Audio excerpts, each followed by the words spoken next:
ശ്രീഗണേശ ശരദാ ഗുരുഭ്യോ നമഃ. ഹരി ഓം. ഓം നമോ ഭഗവതേ വാസുദേവായ. ഓം നമോ നാരായണായ. ഓം ശ്രീകൃഷ്ണ പരമാത്മനേ നമഃ. ഓം നമോ ഭഗവതേ സായി ദേവായ. ഓം വ്യാസായ വിഷ്ണുരൂപായ വ്യാസരൂപായ വിഷ്ണവേ നമോ വൈ ബ്രഹ്മനിധയേ വാസിഷ്ഠായ നമോ നമഃ. ജന്മാദ്യസ്യ യതോന്വയാദിതരതശ്ചാർത്തേ അഭിജ്ഞസ്വരാട് തേനേ ബ്രഹ്മഹൃദായ ആദികവേ മുഹ്യന്തി യൽ സൂരയ തേജോ വാരിമൃതാം യഥാ വിനിമയോ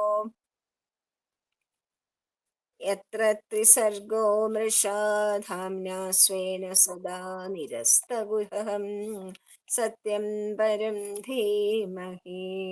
നാരായണം നമസ്കൃത്യ നരം ചൈവ നരോത്തമം ദേവീം സരസ്വതിം വ്യാസം തതോ ജയമുദീരയേത്. കൃഷ്ണായ വാസുദേവായ ഹരേ പരമാത്മനെ പ്രണതക്ലേശനാശായ ഗോവിന്ദായ നമോ നമഃ. ഓം ക്ലീം കൃഷ്ണായ ഗോവിന്ദായ ഗോപീജനവല്ലഭായ സ്വാഹ.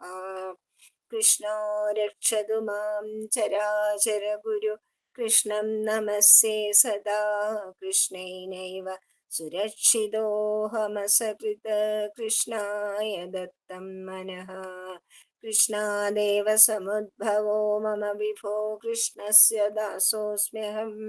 കൃഷ്ണേ ഭക്തിരചഞ്ചലാസ്തു ഭഗവൻ ഹേ കൃഷ്ണ തുഭ്യം നമഃ.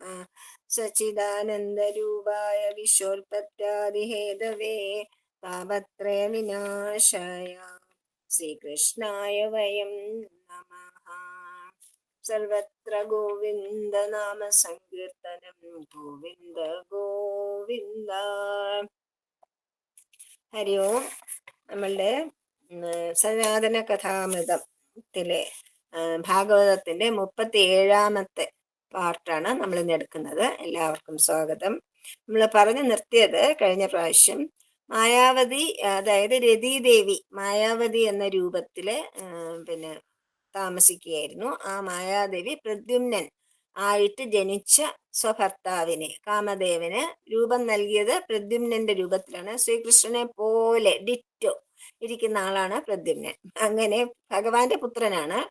ഭഗവാന്റെ പുത്രനെ ശമ്പരൻ എന്നുള്ള അസുരൻ പിന്നെ കട്ടുകൊണ്ട് പോയതും അവിടെ അടുക്കളൊക്കെ ആയിട്ട് താമസിക്കുന്ന മായാവതി രതീദേവി, മായാവതി എന്ന രതീദേവി ആ പ്രദ്യുമ്നനെ വളർത്തി വലുതാക്കി ഭർത്താവായിട്ട് ഇവിടെ കൊണ്ടുവന്നു.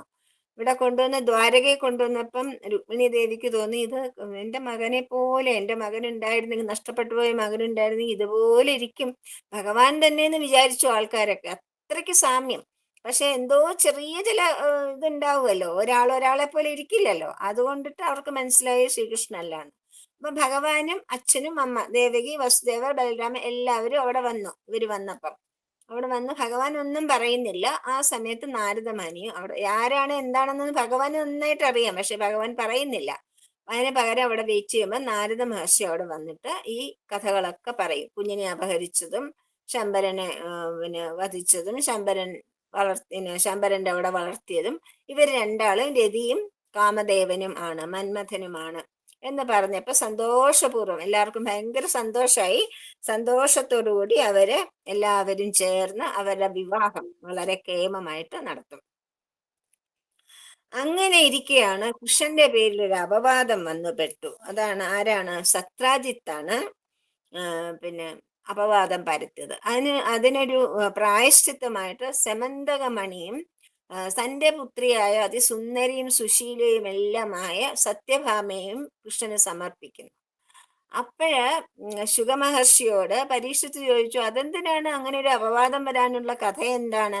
ഇങ്ങനെ പരീക്ഷിത്ത് മഹാരാജ ഓരോരോ കഥകൾ ചോദിക്കുന്നതുകൊണ്ടാണ് ശുഗമഹർഷി അതിനെ വിസ്തരിച്ച് പറയുന്നത്. അപ്പൊ ശുഗമഹർഷി എടുത്ത് ഇങ്ങനെ കൊണ്ടുവന്നു എന്ന് പറഞ്ഞപ്പോ അതെവിടുന്നാണ് ഇപ്പൊ സെമന്തകം എന്തിനാണ് കട്ടത്, എന്തിനാണ് ഭഗവാനെ അപവാദം കേൾക്കേണ്ടി വന്നത് എന്തിനാണ് ഭഗവാന് സത്യഭാമയെ വിവാഹം ചെയ്തു കൊടുത്തത്?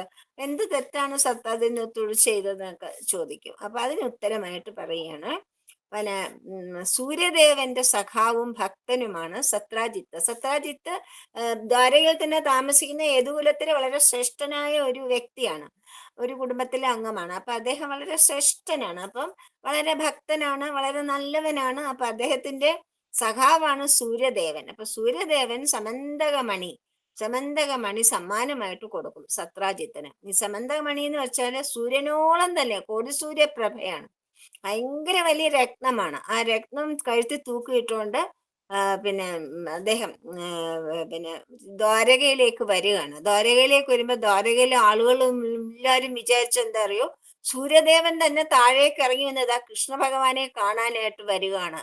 അപ്പൊ സൂര്യൻ താഴേക്ക് ഇറങ്ങി വന്ന് കൃഷ്ണനെ കാണാൻ വരുന്നു. ഓടിപ്പോയി ശ്രീകൃഷ്ണൻ പിന്നെ ഇവിടെ ഇരിക്കുകയായിരുന്നു, സഭയിൽ ഇരിക്കുമ്പോൾ ഓടിച്ചു നിന്ന്, ഭഗവാനെ അങ്ങയെ കാണാൻ ഇതാ സൂര്യദേവൻ സ്വയം വരുന്നു, പ്രഭ കൊണ്ട് ഞങ്ങൾക്കാർക്കും കണ്ണ് കാണാൻ വയ്യ, ആർക്കും നോക്കാൻ പറ്റില്ല, അത്ര പ്രകാശം അതിഭയങ്കരമായ പ്രകാശം. സൂര്യൻ ഭൂമിയിൽ ഇറങ്ങി എന്തായിരിക്കും പ്രകാശം, നമുക്ക് കാണാൻ പറ്റുന്നില്ല ഒന്നും, ഭഗവാനെ എന്ന് പറഞ്ഞു. അപ്പൊ ഭഗവാൻ ഇത് സൂര്യദേവൻ വരുന്നതൊന്നല്ല, സൂര്യദേവൻ നൽകിയ സെമന്തക മണിയും കൊണ്ട് സത്രാജിത്ത് അത് കഴുത്തി തൂക്കിയിട്ട് വരുന്നത് കൊണ്ടാണ്, അതിനും അതേ പ്രഭയാണെന്ന് പറഞ്ഞു.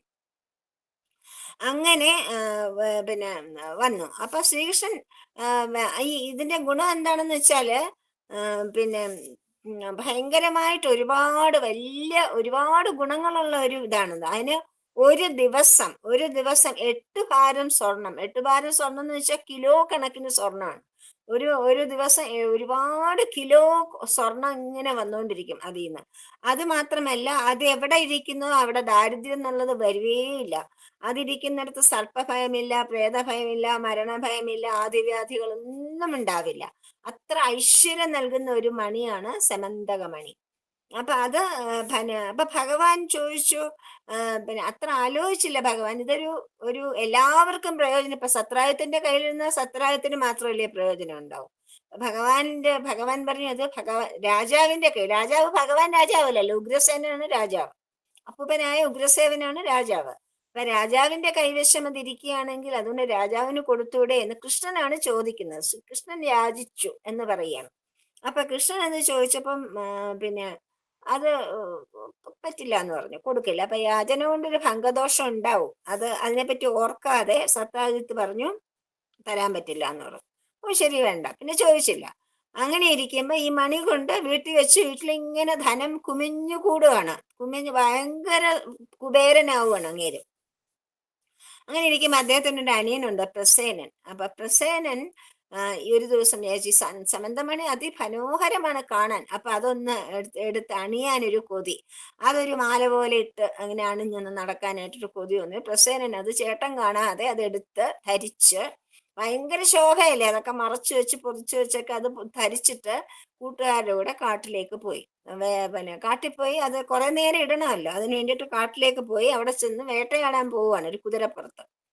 അവിടെ ചെന്നപ്പോഴത്തേക്ക് ഈ സമന്തകമണിയുടെ പിന്നെ ഇത് കൊണ്ടിട്ട് പിന്നെ ഭയങ്കരമായ പ്രഭ കണ്ടിട്ട് ഒരു സിംഹം വന്ന് കുതിരയെ അടിച്ചു കൊന്ന് പ്രസേനനെ വലിച്ചഴിച്ചുകൊണ്ട് പോയി, വേറൊരിടത്തുണ്ട് അതിനെയും കൊന്നിട്ട് സമന്തമണിയും കൊണ്ടുപോയി. സിംഹം ഇങ്ങനെ സമന്തകമണിയും കൊണ്ടുവന്ന് ജാമ്പവാൻ കണ്ടു.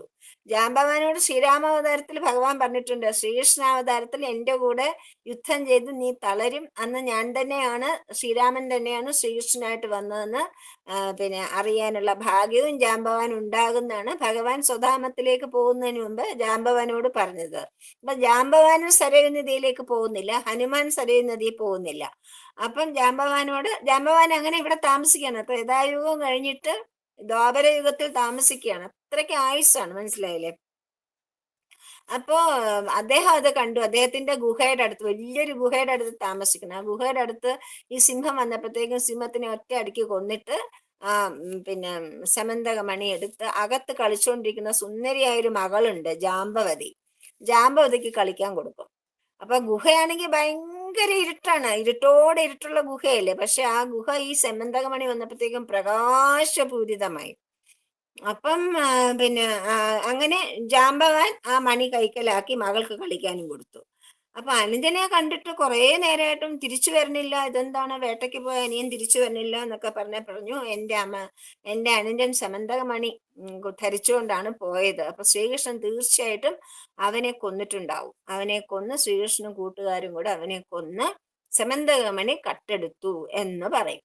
കൃഷ്ണൻ സമന്തകമണി പ്രസേനനെ കൊന്നു കട്ടെടുത്തു, പ്രസേനനെ കൊന്നത് ഈശ്വരൻ എന്നൊക്കെ പറഞ്ഞൊരു കവിതയുണ്ടല്ലോ. അപ്പൊ അദ്ദേഹം ഇത് കർണാകർണികയാ അന്ന്. പിന്നെ മൗത്ത് ടു മൗത്ത്, അതായത് ഓരോരുത്തരും പറഞ്ഞു അയ്യോ കൃഷ്ണൻ ഇങ്ങനെ കട്ടെടുത്തു സമന്തകമണി അന്ന് ചോദിക്കുന്ന നമ്മൾ കേട്ടതല്ലേ, ശരിയായിരിക്കും സത്രാജിത്ത് പറയുന്നതെന്നൊക്കെ പറഞ്ഞ് ഒരുപാട് പേര് ആ അപവാദം ഇങ്ങനെ കർണാകർണികയായിട്ട് ഇങ്ങനെ പടരുകയാണ്. എല്ലാവരും കേട്ടത് ഇങ്ങനെ പടയാണ്. അപ്പം ഭഗവാൻ വിചാരിച്ചു ഇതൊരു അപവാദം, അതിന് അപവാദത്തിന് ഞാൻ എനിക്ക് അപവാദം ഇല്ലാതെയാക്കണം, അതിനുവേണ്ടി എന്റെ സൽപ്പേര് എനിക്ക് തിരിച്ചു കൊണ്ടുവരണം, അതുകൊണ്ട് ഞാൻ ആ സമന്തകമണി അന്വേഷിച്ച് തിരിച്ചു കൊണ്ടുവരും എന്ന് പറഞ്ഞ് ഭഗവാൻ കുറച്ച് ആൾക്കാരെയും കൂടെ കൂട്ടിക്കൊണ്ട് പിന്നെ വനത്തിലേക്ക് പോകണം. വനത്തിലാണ് പിന്നെ പ്രസേനൻ പോയത്. അവിടെ ചെന്ന് നോക്കുമ്പം പ്രസേനന്റെ കുതിരയുടെ പാടുകൾ കണ്ടു. അപ്പൊ പ്രസന്നൻ ഒറ്റയ്ക്കായിപ്പോയി, കൂട്ടുകാരില്ലാതെ ഒറ്റയ്ക്കൊരു പാതയിൽ കൂടെ പോകുന്ന കുതിരയുടെ കുളമ്പടി കണ്ട്. അപ്പൊ അതിനെ അനുധാവനം ചെയ്ത് ഇങ്ങനെ കൃഷ്ണൻ മുന്നോട്ട് പോയപ്പോഴത്തേക്കും കുതിരയെ അവിടെ സിംഹം അടിച്ചു കൊന്ന കുതിരയാണെന്ന് മനസ്സിലായി. അവിടെ ചത്ത് കിടക്കണ കണ്ടു. പക്ഷെ പ്രസേനന്റെ ശവം അവിടെ ഇല്ല. അപ്പൊ പ്രസേനനെ പിന്നെയും സിംഹം കൊണ്ടുപോയി കാണുന്നു. പിന്നെയും അന്വേഷിച്ചു പോയപ്പം പ്രസേനനെ അവിടെ കൊന്നിട്ടിരിക്കുന്നതായിട്ട് കണ്ടു. പക്ഷെ സമന്തകമണി ഇല്ല. അപ്പൊ സിംഹത്തിന്റെ കാൽപ്പാട് അന്വേഷിച്ച് പുറകെ പോയി ചെന്നപ്പോഴത്തേക്കും അത് ജാമ്പവാന്റെ പിന്നെ വലിയൊരു ഗുഹയുടെ മുമ്പിലാണ് ചെന്നെത്തിയത്. അവിടെ സിംഹം ചത്തു കിടക്കണ കണ്ടു. അപ്പൊ ഭഗവാന് മനസ്സിലായി ഇതിനകത്തുള്ള ആള് ആ സിംഹത്തിനെ കൊന്നിട്ട് ആ മണി എടുത്തിട്ടുണ്ടാവും. അപ്പം ഭഗവാൻ ഗുഹയ്ക്കകത്തേക്ക് നോക്കി. ഗുഹ വലിയ ഗുഹയാണ്, അതിന്റെ അങ്ങേയറ്റത്ത് ഭയങ്കര പ്രകാശം. അവിടെ ഒരു പെൺകുട്ടി ഇരുന്ന് സുഖമായിട്ട് ഈ സെമന്തകം വെച്ച് കളിക്കുക. അപ്പത്തേക്ക് ആ കുട്ടിയുടെ അടുത്ത് ചെന്നിട്ട് ജോക്കിയപ്പോ കുട്ടി ഇതുവരെ മനുഷ്യരെ കണ്ടിട്ടില്ല. ജാമ്പവാൻ അവര് പിന്നെ മൃഗ ആണല്ലോ, അതായത് കരടിയാണോ കുരങ്ങ് വാനര രൂപമാണ്. അപ്പം നരരൂപം കാണാതെ ഈ കുട്ടി പേടിച്ച് കരയാൻ തുടങ്ങും. ആദ്യമായിട്ട് നരരൂപം കണ്ട കുട്ടി കരയില്ല, ധാത്രി കുട്ടിയുടെ കൂടെ നിൽക്കുന്ന ആയ ഭയങ്കരമായിട്ട് കരയാൻ തുടങ്ങും. അത് കുരങ്ങാണ്. ആ കരുമ്പത്തേക്ക് ഈ ജാമ്പവാൻ ഓടിയെത്തി എന്റെ കുഞ്ഞിനെ ആരാണ് പേടിപ്പിക്കുന്നതെന്ന് പറഞ്ഞു. നോക്കിയപ്പോ ഒരാൾ വന്ന് കുഞ്ഞിനെ പേടിപ്പിക്കുകയാണ്. അപ്പൊ ഭയങ്കരമായിട്ട് വഴക്കിട്ട് രണ്ടാളും കൂടെ യുദ്ധത്തോടെ പൊരിഞ്ഞ യുദ്ധം, ആടി പിടി ബഹളം, ഭയങ്കര യുദ്ധം. അപ്പൊ ഭഗവാൻ ഈ ഗുഹയ്ക്കകത്ത് കയറുന്നതിന് മുമ്പ് തന്റെ കൂടെ വന്ന ആൾക്കാർ നിങ്ങൾ പുറത്തു നിൽക്കൂ, ഇതിനകത്ത് പോയി ഞാനത് എടുത്തിട്ട് വരാം, നിങ്ങളിവിടെ വെയിറ്റ് ചെയ്യുമെന്ന് പറഞ്ഞിട്ടാണ് ഭഗവാൻ പോയത്. പക്ഷെ 12 ദിവസം കഴിഞ്ഞിട്ടും ഭഗവാനെ കാണുന്നില്ല. അപ്പൊ ഇവര് പറഞ്ഞ് എന്തോ സംഭവിച്ചിട്ടുണ്ടാവും, നമുക്ക് എന്തായാലും ദ്വാരകയിൽ പോയി പറയാം എന്ന് പറഞ്ഞ് കൂടെ വന്നവരൊക്കെ അവിടുന്ന് പോയി. പക്ഷെ ഭഗവാൻ പിന്നെ യുദ്ധം ചെയ്തുകൊണ്ടിരിക്കുകയാണ്. യുദ്ധം ചെയ്ത് 28 ദിവസം കഴിഞ്ഞപ്പോഴത്തേക്കും ഭഗവാൻ പറഞ്ഞു പിന്നെ ജാമ്പവാൻ തളർന്ന് അവശനായി. അപ്പം ജാമ്പവാൻ അങ്ങനെ തോൽവിയിരുന്ന ആളല്ല, അത്രയ്ക്ക് വീരനും ശൂരനും പരാക്രമിയും ഭയങ്കര ബലവാനുമാണ്. പക്ഷെ എനിക്കിങ്ങനെ ഒരു ഇത് വരണമെങ്കിൽ ഇത് സാക്ഷാൽ ഭഗവാൻ തന്നെയാണ്. അപ്പൊ ഓർമ്മ വന്നു, ഭഗവാൻ തന്നെയാണ് എന്റെ കൂടെ യുദ്ധം ചെയ്ത് എന്നെ തളർത്തെന്ന് പറഞ്ഞിട്ടുണ്ടായിരുന്നു. അപ്പൊ ഇത് ആ മഹാവിഷ്ണു തന്നെയാണ്. അപ്പൊ താഴ്ത്ത വീണ്ടും അങ്ങ് മഹാവിഷ്ണു തന്നെയാണെന്ന് എനിക്കിപ്പോ മനസ്സിലായി. പിന്നെ അതുകൊണ്ട് ആരാണോ സേതു ഉണ്ടാക്കിയത്, ആരാണോ ലങ്ക ഇരിച്ചു കളഞ്ഞത്, ആരാണോ രാക്ഷസ വംശത്തെ നശിപ്പിച്ചത്, അതേ ശ്രീരാമൻ തന്നെയാണ് ഇപ്പൊ അങ്ങായിട്ട് വന്നിരിക്കുന്നതെന്ന് മനസ്സിലായി എന്ന് പറഞ്ഞു. അപ്പം ഭഗവാൻ എന്താ എല്ലാം ദേഹം മുഴുവൻ മുറിഞ്ഞിരിക്കുകയാണ്. ജാമ്പവാൻ അങ്ങ് യുദ്ധം കൊണ്ട് അവശനായിരിക്കുകയാണ്. പക്ഷെ ഭഗവാൻ വളരെ സ്നേഹത്തോടുകൂടി തന്റെ കൈ കൊണ്ട് വളരെ സൗമ്യമായിട്ട് തടവി കൊടുത്തപ്പം ആ മുറിവുകളൊക്കെ ഉണങ്ങി. കെട്ടിപ്പിടിച്ച് പറഞ്ഞു എനിക്ക് ഏറ്റവും ഇഷ്ടപ്പെട്ട ഭക്തനല്ലേ നീ എന്ന് പറഞ്ഞ കെട്ടിപ്പിടിച്ച് ചോദിച്ചു, ഈ മണി പക്ഷെ എനിക്ക് തരണം, ഈ മണി കൊണ്ട് എനിക്ക് അപവാദം ഉണ്ടായിരിക്കണു, അതുകൊണ്ട് കുട്ടിക്ക് കളിക്കാൻ കൊടുത്തിട്ട് മണി എനിക്ക് തരൂ, ഞാനത് കൊണ്ട് പോകട്ടെ എന്ന് പറഞ്ഞു. അപ്പം ജാമ്പവാൻ പറഞ്ഞു എന്തിനാ മണി മാത്രം, എന്റെ മകളെയും കൂടെ ഞാൻ അങ്ങേൾക്ക് തരാം, സുന്ദരിയായ മകളാണ്. അപ്പൊ മകളെയും കൂടെ ജാമ്പവതിയും ഭഗവാൻ സമർപ്പിച്ചു, സംബന്ധവും സമർപ്പിച്ചു.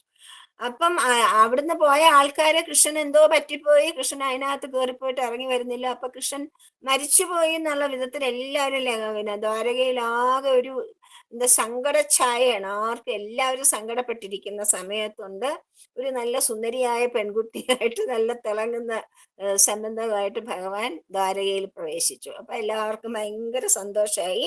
അപ്പൊ സത്രാജിത്തിനെ കൃഷ്ണൻ സഭ കൂട്ടി സഭയില് വിളിച്ചു വരുത്തിയിട്ട് പറഞ്ഞു, നോക്ക്, ഈ മണി എങ്ങനെയാണ് കിട്ടിയത്? പ്രസേനനെ സിംഹം കൊന്നതും കുതിരയെ കൊന്നതും സിംഹത്തിനെ ജാമ്പവാൻ കൊന്നതും ജാമ്പവാന്റെ അടുത്ത് യുദ്ധം ചെയ്ത വിവരങ്ങളെല്ലാം വിസ്തരിച്ച് പറഞ്ഞു കൊടുത്തിട്ട് പറഞ്ഞു, ഇതാ എനിക്ക് നിങ്ങൾ. അപ്പൊ ഭഗവാനെ പിന്നെ തിരിച്ചു കൊടുപ്പത്തേക്കും സത്രാജിത്ത് വളരെ നല്ലവനായ ഒരു യദു തന്നെയാണല്ലോ, യാദവ വംശത്തിൽ തന്നെ ഉള്ള. അപ്പൊ അങ്ങേർക്ക് ഭയങ്കര സങ്കടമായി. ഞാൻ എന്നാലും ഇത്ര നല്ല ശ്രേഷ്ഠനായ ഭഗവാനെ പറ്റി ഇങ്ങനെ ഒരു അപവാദം ഞാൻ പറഞ്ഞു പരത്തിയല്ലോ, അത് വളരെ മോശമായി പോയി. അതിന് ഞാൻ എങ്ങനെയാ പ്രായശ്ചിത്തം ചെയ്യുക?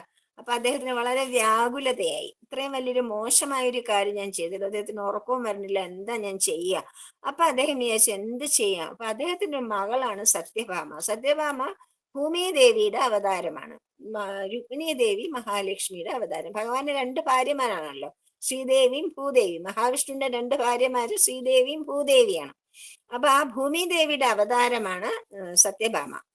അപ്പം സത്യഭാമ ഭഗവാന്റെ അടുത്ത് തന്നെ ചേരണം. അതുകൊണ്ട് എന്തായാലും എൻ്റെ വളരെ ബുദ്ധിയും വളരെ സൗശീല്യവും വളരെ സൗന്ദര്യവും എല്ലാം കൊണ്ടും വളരെ മികച്ച ഒരു പെൺകുട്ടിയാണ് സത്യഭാമ. ഒരുപാട് പേര് സത്യഭാമയെ വിവാഹം കഴിക്കാനായിട്ട് ഇങ്ങനെ ഒരുപാട് പേര്, യദുക്കളിൽ തന്നെ ഒരുപാട് പേർക്ക് സത്യഭാമയെ വിവാഹം കഴിക്കണം എന്ന് ആഗ്രഹമുണ്ട്. അവർക്കൊക്കെ ചിലപ്പോൾ കിട്ടുന്നുള്ളൊരു വിചാരം ഉണ്ടായിരുന്നു. പക്ഷേ ഇങ്ങനൊരു സംഭവം ഉണ്ടായതുകൊണ്ട് സത്യഭാമയെ ഭഗവാന് കൊടുത്തിട്ട് പറഞ്ഞു, പിന്നെ മണിയും അങ്ങേക്ക് തന്നെ ഇരിക്കട്ടെ, എൻ്റെ മകളുടെ കൂടെ മണിയും കൂടെ തരാമെന്ന് പറഞ്ഞു. പിന്നെ മണി എനിക്ക് വേണ്ട, മണി അങ്ങയുടെ കയ്യിൽ തന്നെ ഇരിക്കട്ടെ, പോരെങ്കിൽ അതിന് കിട്ടുന്ന ഫലമൊക്കെ മകൾക്ക് കിട്ടുമല്ലോ, അപ്പൊ ഞങ്ങൾക്ക് തന്നെയല്ലേ അത് വരിക, അപ്പൊ അതൊന്നും ആവശ്യമില്ല എന്ന് പറഞ്ഞ് തിരിച്ചു കൊടുത്തു. ഭഗവാൻ ഈ യഥാർത്ഥ സ്ഥിതികളെല്ലാം അറിയാം. എല്ലാം ഭഗവാൻ സർവാന്തര്യാമിയും സർവജ്ഞനുമല്ലേ. അപ്പൊ എല്ലാം അറിയാമെങ്കിലും ഒന്നും അറിയാത്ത മാതിരി താൻ എടുത്തിരിക്കുന്ന മാനവ വേഷം, മാനവ രൂപം, അതിനനുസരിച്ച് തന്നെയാണ്. ശ്രീരാമനും അങ്ങനെ തന്നെയായിരുന്നു, ഇപ്പം ശ്രീകൃഷ്ണനും അങ്ങനെ തന്നെയാണ്. ആ മാനവ രൂപത്തിനനുസരിച്ചുള്ള പെരുമാറ്റമാണ് അവർ ഒന്നും അറിയാത്ത മാതിരിയൊക്കെ പെരുമാറിക്കൊണ്ടിരിക്കും. അങ്ങനെ പെരുമാറുന്നുണ്ട് ഹസ്തിനാപുരത്തിൽ എന്താണ് സംഭവിക്കുന്നതെന്ന് ഇങ്ങനെ അറിഞ്ഞുകൊണ്ടിരിക്കും ഭഗവാൻ. അപ്പൊ കേട്ടു അവിടെ അരക്കില്ലത്തില് പാണ്ഡവന്മാരെ കൊന്നുകളഞ്ഞു, പാണ്ഡവന്മാര് ദഗ്ധരായി, അതായത് വെന്തു മരിച്ചുപോയി എന്നൊരു ന്യൂസ് എല്ലായിടത്തും പരക്കുന്നു. ഭഗവാൻ അറിയാം അവര് രക്ഷപ്പെട്ടിരിക്കുകയാണെന്ന്. പക്ഷേ അരക്കില്ലത്തിൽ ദഗ്ധരായി എന്ന് പറഞ്ഞപ്പോ സങ്കടം പ്രകടിപ്പിക്കാനായിട്ട് കുലമര്യാദ അനുസരിച്ച് ഇത്രയും വലിയൊരു ദുരന്തം നടന്നപ്പം ബന്ധുക്കളുടെ വീട്ടിലൊരു ദുരന്തമല്ലേ നടന്നിരിക്കുന്നത്. അപ്പൊ അവര് ഹസ്തിനപുരത്തിലേക്ക് പോകും. ബലരാമനും ശ്രീകൃഷ്ണനും കൂടെ ഹസ്തിനപുരത്തിൽ പോയി വിതുരർ, ഭീഷ്മർ, കൃപ, ദ്രോണർ, ഗാന്ധാരി എല്ലാവരെയും ചെന്ന് കണ്ട് പാണ്ഡവന്മാർക്ക് ഇന്ന് വന്നത് കഷ്ടമായി പോയി എന്ന് പറഞ്ഞ് വളരെ സങ്കടമൊക്കെ കാണിച്ചു. അപ്പോഴേ രാമകൃഷ്ണന്മാര് ദ്വാരകയില്ലാത്ത സമയത്ത് അക്രൂരൻ നല്ല മനുഷ്യനാണ്, യദുവംശത്തിലുള്ള ഒരു രാജാവാണല്ലോ അക്രൂരൻ ഭഗവാന്റെ വലിയ ഭക്തനൊക്കെ ആണെങ്കിലും പിന്നെ കൃതവർമാവിനും ശതധന്വാവ് അക്രൂരൻ, ഇവർക്ക് മൂന്നുപേരിൽ ഒരാൾക്ക് സത്യഭാമയെ കല്യാണം കഴിക്കാൻ എന്നുള്ള ആഗ്രഹം ഉണ്ടായിരുന്നു. അപ്പൊ പറഞ്ഞു, നമുക്ക് സത്യഭാമയും തന്നില്ല, പിന്നെ കൃഷ്ണന് കൊടുക്കുകയും ചെയ്തു, അതുകൊണ്ട് നമുക്ക് ഇതിന് പകരം വീട്ടണം, എന്താ ചെയ്യാ? ഇപ്പൊ ശതധന്വാണെങ്കിൽ ഒരു ക്രൂരനെ അല്ല, പിന്നെ മറ്റേ അദ്ദേഹമാണെങ്കിലും പിന്നെ കൃതവർമാവാണെങ്കിലും ഗുരുവാണല്ലോ, അത് അദ്ദേഹം ചെയ്യില്ല ഒന്നും. പക്ഷെ ധനധന്വാനോട് പക്ഷെ എരിവ് കയറ്റി ശതധന്വാനോട് പറഞ്ഞു, നിനക്കെന്തുകൊണ്ട്, നിനക്ക് നല്ല ശക്തിയും ബലവും ഒക്കെ ഉണ്ടല്ലോ, ധൈര്യം ഉണ്ടല്ലോ, പോയിട്ട് ആ സമന്തകം എന്തുകൊണ്ട് എടുത്തോണ്ട് വന്നൂടാ, ആ സത്രാജിത്തിനെ അങ്ങ് കൊന്നിട്ട് സത്രാജിത്തിന്റെ അടുത്ത് നിന്ന് സമന്തകം എടുത്തിട്ട് വാ എന്ന് പറഞ്ഞു. അപ്പൊ കൃഷ്ണന്റെ അമ്മനില്ലാത്തതിന്റെ ബലത്തിൽ അവരുണ്ടെങ്കിൽ ഇതൊന്നും ഓർക്കുക പോലുമില്ല. അവര് അങ്ങനെ ചെന്ന് പിന്നെ ദുഷ്ടനും പാപിയുമാണ് ശതധന്വാണ് ഓടി ചെന്നിട്ട് ഉറങ്ങിക്കിടക്കുന്ന പിന്നെ ആരുമില്ലല്ലോ, ഭഗവാൻ അവിടെ ഇല്ല. അപ്പം സ്ത്രീകൾ മാത്രം ഉള്ളപ്പോൾ ആ ഒരു സമയം നോക്കി ഉറങ്ങിക്കിടക്കുന്ന സത്രാജിത്തിനെ കഴുത്തറുത്ത് കൊന്നു. അപ്പൊ ആൾക്കാരെല്ലാം, സ്ത്രീകളെല്ലാം ഭയങ്കര വിലാപം. അത് കേട്ട് സത്യഭാമ നോക്കുമ്പോ അച്ഛൻ മരിച്ചു കിടക്കാണ്. പിന്നെ എന്താ ചെയ്യാ, കൃഷ്ണനും രാമനും ഒന്നും അവിടെ ഇല്ല. സതന്വാ സമന്തവും കൊണ്ട് ഓടിപ്പോവുകയും ചെയ്തു. അപ്പം സത്യഭാമ ഹസ്തിനപുരത്തിൽ പോയിട്ട് ഭഗവാനെ ഇതുവരെ അറിയിക്കുന്നു. ഭഗവാൻ അയ്യോ സങ്കടമൊക്കെ അനുഭവിച്ചു, കഷ്ടമായി പോയല്ലോ എന്നൊക്കെ പറഞ്ഞു. അപ്പം നമുക്കിനി ഇവിടെ നിൽക്കാൻ പറ്റില്ല, ഞങ്ങൾ തിരിച്ചു പോട്ടെ എന്ന് പറഞ്ഞ് ബലരാമനും ശ്രീകൃഷ്ണനും സത്യഭാമയും കൂട്ടിക്കൊണ്ട് തിരിച്ചിവിടെ വന്നു. അപ്പൊ അച്ഛന്റെ ശരീരം ഒരു എണ്ണ തുണിയിലൊക്കെ ഇട്ട് വെച്ചിരിക്കുകയാണ്. അങ്ങനെ വന്നിട്ട് കൃഷ്ണനും രാമനും തിരിച്ചു വരുന്നു എന്ന് കേട്ടതും ശതധന്വാവ് പേടിച്ചോടിപ്പോയി. ഓടിപ്പോയിട്ട് ആദ്യം തന്നെ ഇയാളുടെ അടുത്ത് പോയി അക്രൂരന്റെ പിന്നെ കൃതവർമാവിന്റെ അടുത്ത് പോയിട്ട് പറഞ്ഞു, ഇതാ കൃഷ്ണനും രാമനും വരുന്നുണ്ട്, രക്ഷയില്ല, അതുകൊണ്ട് സെമന്തക അങ്ങ് സൂക്ഷിക്കുന്നുണ്ട്, അങ്ങനെ നമുക്ക് അവരെ എതിർക്കണം. അയ്യോ ഞങ്ങൾക്ക് ഭഗവാനെ എതിർക്കാനും അതിനുള്ള ശക്തിയൊന്നും എനിക്കില്ല, നീ വേറെ ആരത്തെങ്കിലും പോ, എനിക്ക് പറ്റില്ല എന്ന് പറഞ്ഞു. കൃതവർമാവ് കൈ കഴിഞ്ഞു. വേഗം അക്രൂരിന്റെ അടുത്ത് പോയി അക്രൂരൻ പറഞ്ഞു, എനിക്ക് പറ്റില്ല, ഞാൻ അവരെ എതിർക്കുകയൊന്നുമില്ല, ഞാനിങ്ങനെ പറഞ്ഞുവെങ്കിലും ഭഗവാനെ എതിർക്കാനൊന്നും എനിക്ക് പറ്റില്ല, അതുകൊണ്ട് എനിക്ക് നിന്റെ കൂടെ ചേർന്ന് ഭഗവാനെ എതിർക്കാൻ പറ്റില്ല, നീ വേറെ എന്തെങ്കിലും മാർഗം നോക്കൂന്ന് പറഞ്ഞു. അപ്പം ശതധന്വാന് മനസ്സിലായി ശതധന്വാനാണ് കൊന്നത്, അപ്പൊ കൃഷ്ണൻ തീർച്ചയായിട്ടും എന്നെ വധിക്കും, അത് അങ്ങേർക്ക് അറിയാം. അപ്പൊ അങ്ങേര് എന്ത് ചെയ്തു, പതുക്കെ ആ സെമന്തകമണി അത് ചുമ്മാ വെക്കാൻ പറ്റില്ല, ഭയങ്കര പ്രകാശമല്ലേ, അപ്പൊ അത് പൊതിഞ്ഞച്ചൊക്കെയല്ലേ വെച്ചിരിക്കണം, അത് അക്രൂരിന്റെ അടുത്ത് വെച്ചിട്ട് അക്രൂരിനെ അറിഞ്ഞില്ല, അക്രൂരിനെ അറിയാതെ അക്രൂരിന്റെ അടുത്ത് വെച്ചിട്ട് ഓടിപ്പോകും. ഓടിപ്പോയപ്പോഴത്താണ് കൃഷ്ണൻ വിടുവോ, കൃഷ്ണൻ പുറകെ പോയിട്ട് പിന്നെ ഗരുഡാങ്കിതവും അതിവേഗത്തിൽ അശ്വങ്ങളെ പൂട്ടി ആ ഘാതകനെ പിന്തുടർന്ന് അവനെ പിടിച്ച് ചക്രം കൊണ്ട് തല അറുത്ത് കൊന്നു. എന്നിട്ട് കൊല്ലുന്നതിന് മുമ്പ് തല അറുക്കാൻ പോകുമ്പോൾ മണി എവിടെയും ചോദിച്ചപ്പോൾ അയാൾക്ക് പറയാൻ പറ്റില്ല, അയാൾ പറയുന്നില്ല, അതിന് ഉത്തരം പറഞ്ഞില്ല. അപ്പൊ കൃഷ്ണനാണ് കൊന്നത്. തിരിച്ചു വന്നിട്ട് രാമനോട് പറഞ്ഞു, ചേഷ്ട വെറുതെ ആയിപ്പോയി സതധന്വാനെ കൊന്നത്, കഷ്ടം, മണി എവിടെയാണെന്ന് അവൻ പറഞ്ഞില്ല, അവന്റെ കൈവശം ഇല്ല, അപ്പൊ പിന്നെ ഇത് എവിടെ പോയി. അപ്പം ബലരാമൻ പറഞ്ഞു, അത് എവിടെയെങ്കിലും ആരെങ്കിലും ഏൽപ്പിച്ചിട്ടുണ്ടാവും, ഭഗവാൻ അറിയാം പക്ഷെ അറിയില്ല എന്ന് ഭാവിക്കുകയാണ്, ആരെങ്കിലും ഏൽപ്പിച്ചിട്ടുണ്ടാവും. അപ്പം ആ ആളെ കണ്ടുപിടിച്ചാൽ സെമന്തകമണി വീണ്ടെടുക്കാൻ പറ്റും. ഭഗവാന് സെമന്തകമണി വീണ്ടെടുത്തേ പറ്റുള്ളൂ, കാരണം അത് ഭഗവാന്റെ ദുഷ്പേര് വന്നുകൊണ്ടിരിക്കും അല്ലെങ്കിൽ. അതുകൊണ്ട് മാത്രമല്ല അധർമ്മത്തിലൂടെയാണല്ലോ അത് തട്ടിയെടുത്തിരിക്കുന്നത്. അപ്പൊ അങ്ങനെ ബലരാമൻ കൃഷ്ണനെ ആ ദൗത്യം ഏൽപ്പിച്ചു. പോയിട്ട് അത് കണ്ടുപിടിക്കും, ആർക്കാണ് ശതധന്വാൻ അവസാനം പോയി കണ്ടത്, ആരുടെ അടുത്തായിരിക്കും അത് ഉപേക്ഷിച്ചിരിക്കുകയെന്ന് ആലോചിക്കൂ, എന്നിട്ട് കണ്ടുപിടിക്കൂ എന്ന് പറഞ്ഞിട്ട്. പക്ഷെ എനിക്ക് തൽക്കാലം വിദേഹ രാജ്യത്തിൽ ജനക മഹാരാജാവ്, അതും ത്രേതായുഗത്തിന്റെ ബാക്കി പത്രമാണ്, സീതാദേവിയുടെ അച്ഛനായ ജനക മഹാരാജാവിനെ കാണാൻ പോകണം, ഞങ്ങൾ വളരെ ഫ്രണ്ട്സ് ആണ്, അപ്പൊ അദ്ദേഹത്തിനെ പോയി കാണണം, അവിടെ കുറച്ച് ദിവസം താമസിച്ചിട്ട് ഞാൻ തിരികെ വരാം എന്ന് പറഞ്ഞിട്ട് അദ്ദേഹം അവിടെ പോയി. ജനക മഹാരാജ് വളരെ പ്രീതിയോടുകൂടി വളരെ സ്നേഹത്തോടുകൂടി പിന്നെ ബലരാമനെ സ്വീകരിച്ച് അവിടെ താമസിപ്പിച്ച്, അവിടെ അദ്ദേഹം അങ്ങനെ മിഥിലയിൽ താമസിക്കുന്ന സമയത്താണ് ദുര്യോധനൻ അവിടെ വന്നിട്ട് അദ്ദേഹത്തിൽ നിന്ന് ഗദ കൊണ്ടുള്ള, അങ്ങനെയാണ് ദുര്യോധനൻ പിന്നെ ബലരാമന്റെ ശിഷ്യനാകുന്നത്. ഭീമൻ ബലരാമന്റെ ശിഷ്യനാണ്. അതുപോലെ തന്നെ ഭീമനെ പഠിപ്പിച്ചത് ഗദായുദ്ധം പഠിപ്പിച്ചത് ബലരാമനാണ്. അതുപോലെ തന്നെ ദുര്യോധനനും പഠിക്കാനിടയായി. ഭീമനെ പഠിപ്പിച്ചത് കേട്ടിട്ടാണ്, അതറിഞ്ഞിട്ട് തന്നെയാണ് ബലരാമന്റെ അടുത്ത് വന്ന് ഗദായുദ്ധത്തിനുള്ള എല്ലാ മാർഗങ്ങളും പഠിച്ചെടുക്കും. അങ്ങനെ പഠിച്ചെടുത്ത് അങ്ങനെയാണ് ദുര്യോധനൻ പിന്നെ ബലരാമന്റെ ശിഷ്യനാകുന്നത്. അപ്പൊ ശിഷ്യനോട് വളരെ പ്രീതിയാണ് ബലരാമൻ എപ്പോഴും, കേട്ടോ. ശിഷ്യന് എന്ന് വെച്ചാൽ അയാൾക്ക് ഈ കുടിലന്മാർക്ക് എപ്പോഴും അങ്ങനെയാണല്ലോ, എവിടെയാണോ നന്നായിട്ട് പെരുമാറേണ്ടത് അവിടെ കപട വിനയവും കപടമൊക്കെ കാണിച്ച് മറ്റുള്ളവരെ മയക്കാനുള്ള ഒരു അതറിയാമല്ലോ, അവരുടെ അസലൊക്കെ മറച്ചു വെച്ചിട്ട്. അപ്പൊ അങ്ങനെ ഇവിടെ വന്നു. അപ്പൊ മണി വീണ്ടും കിട്ടിയ കാര്യം, മണി വീണ്ടും കിട്ടിയില്ല, പക്ഷെ ആരെടുത്തു കൊന്ന കാര്യമൊക്കെ പറഞ്ഞു, സതധന്വാനെ കൊന്നു, അച്ഛനെ കൊന്ന ആളെയൊക്കെ ഞാൻ കൊന്നിട്ടുണ്ട്, പക്ഷെ മണി കിട്ടിയില്ല, അതെവിടെയാണെന്ന് അറിയില്ല എന്നൊക്കെ പറഞ്ഞ് അങ്ങനെ ഇരിക്കുമ്പോഴാണ് ഭഗവാൻ ഇങ്ങനെയൊക്കെ ചെയ്തത്. സതധന്വാനെ കൊന്നു എന്ന് അറിഞ്ഞപ്പോഴത്തേക്കും പേടിച്ചിട്ട് അക്രൂരനും കൃതവർമാവും ദ്വാരകയിൽ നിന്ന് ഓടിപ്പോവും. ദ്വാരകയിൽ നിന്ന് ഓടിപ്പോയപ്പോഴത്തേക്കും ദ്വാരകാവാസികൾ എന്താ വെച്ചാല്, ദ്വാരകാവാസികൾ അപ്പൊ അവിടെ ഒരുപാട് ബുദ്ധിമുട്ടുകൾ ഉണ്ടാകുന്നു. ആധി, വ്യാധി, ഭൂകമ്പം, അനാവൃഷ്ടി, മഴ എല്ലാം ദുർനിമിത്തങ്ങൾ ഒരുപാട് കാണാൻ കൊള്ളും. അപ്പൊ അവര് ശ്രീകൃഷ്ണനെ തന്നെ ഇങ്ങനെ സ്മരിച്ചു. അപ്പം സ്മരിച്ചിട്ട് പറഞ്ഞു, ഭഗവാന്റെ മഹിമ അവര് മറന്നു പോയിട്ട് അവരത് വിസ്മരിച്ചിട്ട് അവര് വളരെ വിലപിക്കുകയാണ്. പണ്ട് പിന്നെ അതായത് അക്രൂരൻ വളരെ കേമനായ ഒരാളുടെ മകനാണ്. കാശി രാജ്യത്ത് മഴ പെയ്യായിരുന്നപ്പോൾ അവിടെ വന്നു എന്ന ഷൊഹൽക്കൻ എന്ന കാശി രാജാവ് തന്റെ മകൾ ഗാന്ധിയെ വിവാഹം ചെയ്തു. അതിനുശേഷം അവിടെ മഴ പെയ്തു. ഷഹൽക്കന്റെ പുത്രനാണ് ഈ അക്രൂരൻ. ഈ അക്രൂരനും പൃഥുതുല്യമായ പ്രഭാവങ്ങളുണ്ട്. അതായത് അദ്ദേഹം ഉള്ളിടത്ത് എപ്പോഴും ഐശ്വര്യം ഉണ്ടാവും, എല്ലാ തരം ഐശ്വര്യങ്ങളും ഉണ്ടാവും. അദ്ദേഹം അവിടെ ഇല്ലാത്ത സ്ഥലങ്ങളിൽ എല്ലാ തരത്തിലുള്ള ആദിവ്യാധികളൊക്കെ വരും, വസൂരി വരെ തുടക്കം. അപ്പം അങ്ങനെ വലിയ അന്നത്തെ കാലത്തൊക്കെ മസൂരി എന്നൊക്കെ പറഞ്ഞാൽ ഭയങ്കര സ്മോൾ പോക്സ് എന്ന് വെച്ചാൽ ഭയങ്കര ഘോരമായ ഒരു അസുഖമാണ്. ഇന്നത്തെ ക്യാൻസർ എന്നോ അല്ലെങ്കിൽ വേറെയൊക്കെ പറയണ പോലെ. അപ്പൊ അങ്ങനെ പിന്നെ അന്നത്തെ ആ വൃദ്ധന്മാരാണ് ഇത് പറയണത്. ഈ ഷഫൽക്കന്റെ കഥയൊക്കെ വൃദ്ധന്മാർക്കല്ലേ അറിയൂ, അവരാണ് ഇതൊക്കെ പറഞ്ഞു കൊടുത്തത്. ഇപ്പം അക്രൂരൻ ഇവിടെ ഇല്ലാത്തത് കൊണ്ടാണ് ഈ നമുക്ക് ഇങ്ങനത്തെ കഷ്ടപ്പാടുകളൊക്കെ ഉണ്ടാവണ എന്ന് പറഞ്ഞപ്പോ കൃഷ്ണൻ അത് കേട്ടു. കൃഷ്ണൻ അത് കേട്ടില്ലെങ്കിലും അറിയാത്തതുകൊണ്ടല്ല, അറിഞ്ഞില്ല എന്ന് ഭാവിച്ചുകൊണ്ട് കൃഷ്ണൻ പറഞ്ഞു, അക്രൂരൻ ഇല്ലാത്തതുകൊണ്ടാണ്, ഒന്ന് നമുക്ക് അക്രൂരനെ വരുത്തണം.